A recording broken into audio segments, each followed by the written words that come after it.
হঠাৎ করেই গাজায় হামাসের বিরুদ্ধে বিক্ষোভ শুরু হয়েছে। গাজার কিছু মানুষ হামাসের বিরুদ্ধে স্লোগান তুলছে। তারা বলছে, হামাস তুমি চলে যাও। পশ্চিমা গণমাধ্যমে এসব খবর ফলাও করে প্রচার করা হচ্ছে। অনেকেই ভাবতে শুরু করেছেন, এইবার বুঝি হামাসেরও দিন ফুরালো। আসলে বাস্তবতা কি বলছে?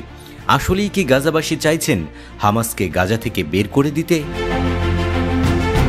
পশ্চিমা গণমাধ্যম ফলাও করেই প্রচার করছে গাজায় হামাস বিরোধী বিক্ষোভ তুঙ্গে। শত শত মানুষ রাস্তায় নেমে গাজার ক্ষমতা থেকে হামাসের পদত্যাগের দাবিতে বিক্ষোভ করেছে। সেই সাথে মাস্ক পরা হামাস যোদ্ধাদের বিক্ষোভকারীদের ছত্রভঙ্গ করতে দেখা যায়। অনেক বিক্ষোভকারীর উপর তারা হামলা চালায়। এ সময় হামাস যোদ্ধাদের কারো হাতে অস্ত্র এবং কারো হাতে ছিল লাঠি। তার মানে হামাস বিরোধী জনরোষ উথলে পড়ছে গাজায়। আর সেই কথা বলতে যারা রাস্তায় নামছেন তাদের বিরুদ্ধেই লাঠি হাতে তুলে নিয়েছে হামাস। তারাই এবার গাজাবাসীর উপর নিপীড়ন করছেন। ঠিক এই দুই ঘটনাতেই খেলার আসল রহস্য পরিষ্কার। আসলে গাজাবাসীকে হামাসের মুখোমুখি দাঁড় করানোর খেলা শুরু হয়ে গেছে। এবার ইসরায়েল ও তার মিত্ররা কাঁটা দিয়ে কাঁটা তুলতে চাইছেন। বিষয়টা পরিষ্কার হতে সাম্প্রতিক কিছু ঘটনায় চোখ দেয়া যাক। মার্কিন প্রেসিডেন্ট ডোনাল্ড ট্রাম্প মসনদে বসেই এক আজব ঘোষণা দিলেন। তিনি জানালেন, গাজা সংকট মোকাবেলার একটাই উপায়, গাজাবাসীকে গাজা থেকে বের করে দিতে হবে। আর এজন্য ট্রাম্প পুনর্বাসনের অজুহাত সামনে এনেছিলেন। সেই সাথে সেই সময় চলমান যুদ্ধবিরতি টিকবে না বলেই মন্তব্য করেছিলেন জ্যোতিষী ট্রাম্প। এরপর দ্রুতই বদলাতে থাকে ঘটনার মোড়। গাজায় ট্রাম্প ঘোষিত রিভেরা নির্মাণ প্রকল্পে সায় দেয় ইসরায়েল। দেশটির প্রধানমন্ত্রী বেনিয়ামিন নেতানিয়াহু এই প্রস্তাব লুফে নেন। মনে হচ্ছে তিনি ক্ষুধার্ত তিমি।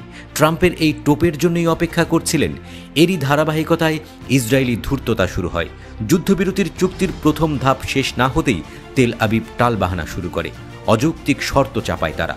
তবে হামাস মেকে বসে। গোষ্ঠীটি হার মানতে রাজি হয়নি।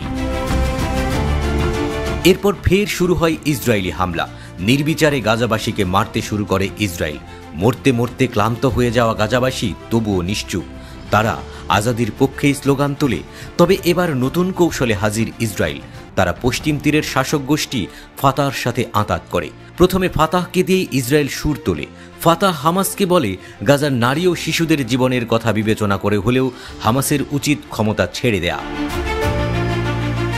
ফাতার এই আহ্বানের কয়েকদিন না গড়াতেই গাজার কিছু মানুষকেও দেখা গেল একই কথা বলতে। তারাও হামাস মুক্ত গাজা চাচ্ছেন। সাদা চোখে হয়তো মনে হতেই পারে আসলে নিরুপায় হয়েই গাজাবাসী এ কথা বলছে, কিন্তু পুরো ঘটনার ছক বলছে এই কথা আসলে তারা বলছে না, তাদের মুখ থেকেই বলিয়ে নিচ্ছে কুচক্রী ইসরায়েল। কারণ গত 15 মাসের টানা হামলার সময়ও তো গাজাবাসী হামাসের বিপক্ষে দাঁড়ায়নি।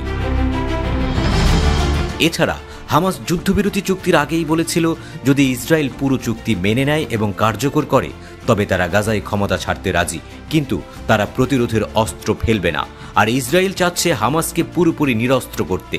তাই তারা গাজা আর পশ্চিম তীর মিলিয়ে প্রাসাদ ষড়যন্ত্র শুরু করেছে।